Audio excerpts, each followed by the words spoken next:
Hello everyone, welcome back to the LFS online classes. I am your science teacher. I hope students you all are safe and good at your home. So student, I hope students you all have completed your last day work and you all are happy at your home. And students, today we will revise our chapter which is our body. Our body means मेरा शरीर, मेरा शरीर.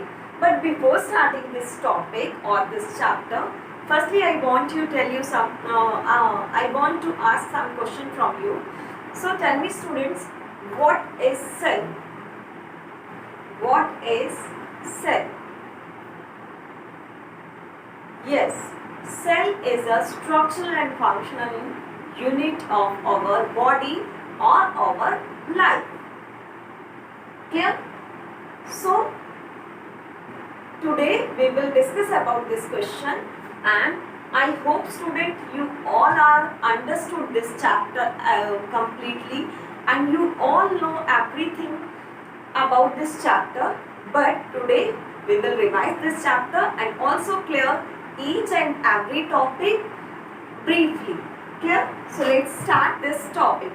But before starting, I request to all of you, please open your book and open your page number 44. So students, our means हमारा and body means शरीर. Our body means आज का हमारा जो टॉपिक है वो क्या है? हमारा शरीर. हम किसके बारे में पढ़ेंगे? शरीर के बारे में. So अगर हम ये वर्ड अगर आप सुन रहे हो our body से मीन्स हम अपने शरीर के बारे में बात करेंगे. क्लियर? ये चीज हमें माइंड में सेट हो गई. अब है क्या है बॉडी में? क्या है? आप कहोगे कि टीचर जो है वो बॉडी पार्ट्स के बारे में बताएंगी.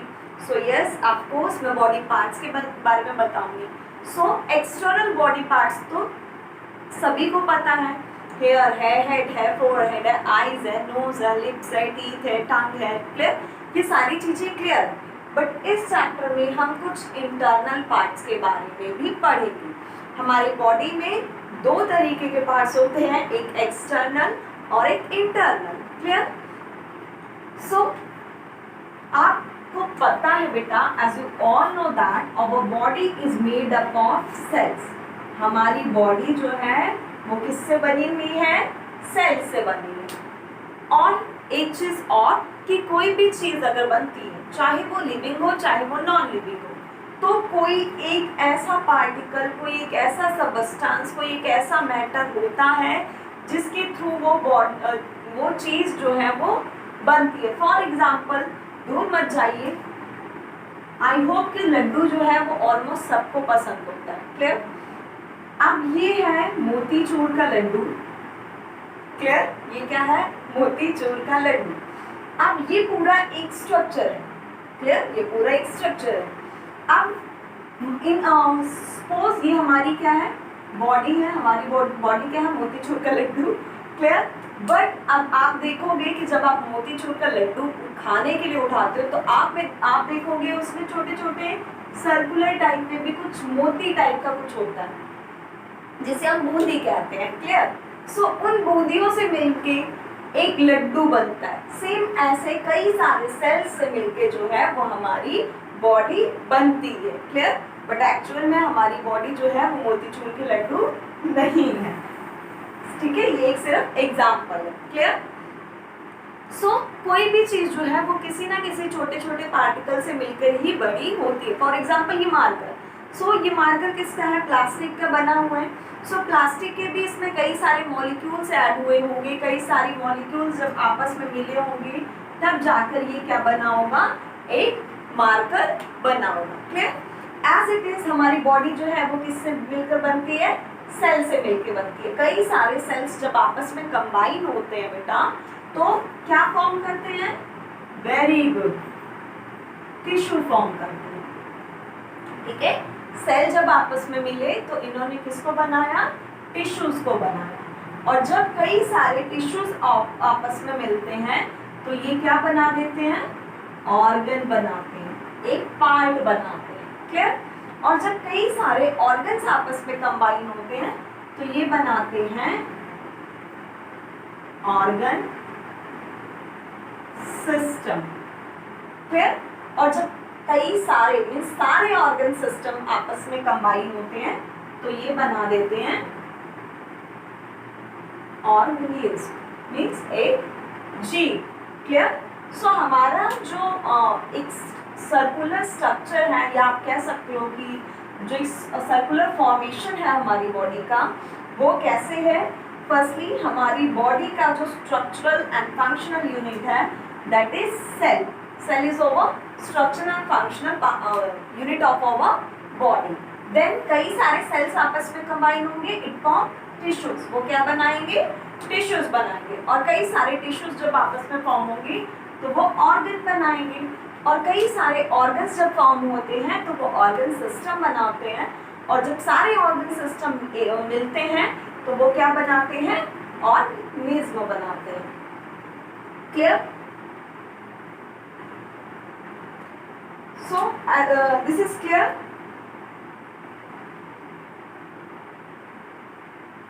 सो अब बात करते हैं टिश्यूज की। हमने कहा कि कई सारे सेल्स जब आपस में कंबाइन होते हैं तो टिश्यू बनाते हैं। अब टिश्यू को फॉर्म होने के लिए सिमिलर, एक ही जैसे कई सारे सेल जब कंबाइन होंगे तब हमारा टिश्यू फॉर्म होगा। क्लियर? एक ही जैसे कई सारे टिश्यूज जब फॉर्म होंगे तो हमारा सेल जब कंबाइन होंगे तो वो हमारा टिश्यू फॉर्म करते हैं। क्लियर? और कई सारे जो सेल्स, अलग अलग तरीके के सेल्स और टिश्यू मिलते हैं तो वो क्या बनाते हैं? ऑर्गन बनाते हैं। क्या बनाते हैं? ऑर्गन बनाते हैं। क्लियर? और जब a group of organs together form an organ system। और जब कई सारे ऑर्गन्स एक साथ मिलते हैं तो वो ऑर्गन सिस्टम बनाते हैं। और जब सारे ऑर्गन सिस्टम मिलते हैं तो ये क्या बना देते हैं? ऑर्गेनिज्म बना देते हैं। Is it clear?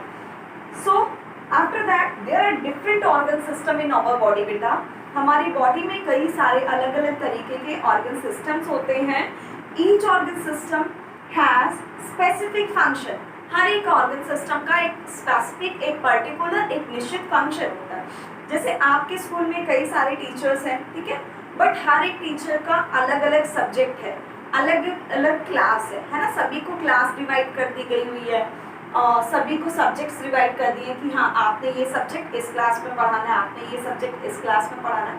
Same as it is हमारी बॉडी में जितने भी ऑर्गन सिस्टम होते हैं उनको सबको अलग अलग जो उनका फंक्शन है वो दे दिया गया है कि आपको डाइजेस्टिव सिस्टम को क्या करना है? फूड को डाइजेस्ट करना है। रेस्पिरेटरी सिस्टम को क्या करना? ब्रीथिंग में हेल्प करना है। ठीक है, इस तरीके से सारे सिस्टम्स को अपना एक पर्टिकुलर, एक स्पेसिफिक फंक्शन दे दिया गया और सबका एक स्पेसिफिक फंक्शन होता है। अब कोई भी अपना फंक्शन एक्सचेंज नहीं कर सकता। अब आप कहो कि डाइजेस्टिव सिस्टम जो है वो हमारी सांस लेने में हेल्प करे और रेस्पिरेटरी सिस्टम हमारा फूड डाइजेस्ट करने में हेल्प करे, तो it is not possible because each and every organ system has their specific function. Clear? क्योंकि हर एक ऑर्गन सिस्टम के पास अपना एक स्पेसिफिक, एक पर्टिकुलर फंक्शन होता है। Is it clear? So there are lots of system in our body. First is skeletal system. पहला क्या है? Skeletal system. Second one is muscular system. Muscular system, clear? Suppose बेटा कि आपकी बॉडी में बोन्स नहीं होती, लेट्स सपोज कि आपकी बॉडी में बोन्स नहीं होती, तो आपकी बॉडी कैसे होती? क्या जिस तरीके से मैं खड़े होके पढ़ा रही हूँ मैं पढ़ा पाती, ये मेरे हाथ की मूवमेंट हो पाती, मैं बोल पाती, आप बैठ के पढ़ पाते? नो, कुछ भी नहीं हो पाता। वाई? बिकॉज स्केलेटल सिस्टम जो होता है ये एक फ्रेमवर्क होता है, ये एक ढांचा है हमारे शरीर का। क्लियर? जो बोन्स जब आपस में मिलती हैं, you all know that there are 206 bones in a human body. ठीक है, मनुष्य के शरीर में 206 हड्डियां होती हैं, 206 बोन्स होती हैं। और जब ये बोन्स आपस में कंबाइन होती हैं, आपस में मिलती हैं, तो ये क्या फॉर्म करती हैं? स्केलेटन, एक स्केलेटन, एक ढांचा फॉर्म करती हैं। ठीक है, और इसका क्या काम होता है, क्या फंक्शन होता है स्केलेटन सिस्टम का? ये बोन्स जो हैं ये सपोर्ट और शेप प्रोवाइड करती हैं हमारी बॉडी को। क्या प्रोवाइड करती हैं? सपोर्ट एंड शेप प्रोवाइड करती है। और जो मेन फंक्शन है स्केलेटन सिस्टम का वो ये है कि ये बॉडी के जितने भी इंटरनल पार्ट्स होते हैं उनको प्रोटेक्ट करती है। फॉर एग्जाम्पल ये जो रिब केस होता है ये हमारे हार्ट को और हमारे लंग्स को प्रोटेक्ट करके रखता है, ठीक है। और ये जो स्केलेटन जो स्कल है हमारा मीन्स खोपड़ी जो होती है वो किसको प्रोटेक्ट करती है, ब्रेन को प्रोटेक्ट करती है।